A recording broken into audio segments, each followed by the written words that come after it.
Well, let me pose a problem to you. Tell me how it's handled.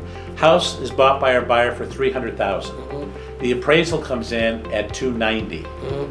And now the bank is saying to our buyers, you can't buy this house for $300,000. What do you do as a buyer agent? The first thing I do is go to the agent, the listing agent, find out if there's any wiggle room. Find out, is your seller willing to reduce the price?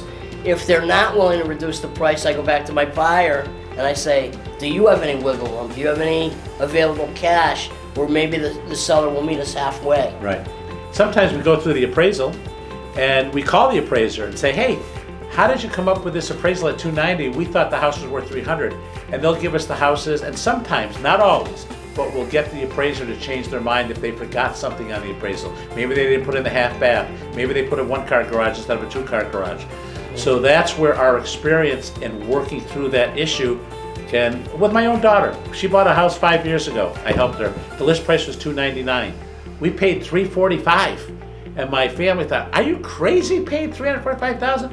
Well, the appraisal came in at $345. You know why? Because when the seller had it appraised, they forgot a whole full bath and a heating system in an apartment behind the garage. So I knew the value of the house was worth more, and we were in a very competitive market, and she was able to buy that house and get it for a good price based on all the conditions of that sale. My son just had a situation, he's also an agent in our office, where a neighbor of his listed a house and had an out-of-state agent represent the seller. And he lives in a specific area where it's a lakefront property. And the agent looked at what has sold in the town and told him not to accept any offers over a certain amount. Right. When in fact he wasn't taken into The house was consideration. near Congamon Lake. Was near a lake. Right. So there's other variables there. So that could have cost that seller, and it probably did, $50,000 to $100,000. Right. When you buy a house with Teamwork Realty and you get the keys to your house, our relationship doesn't end there.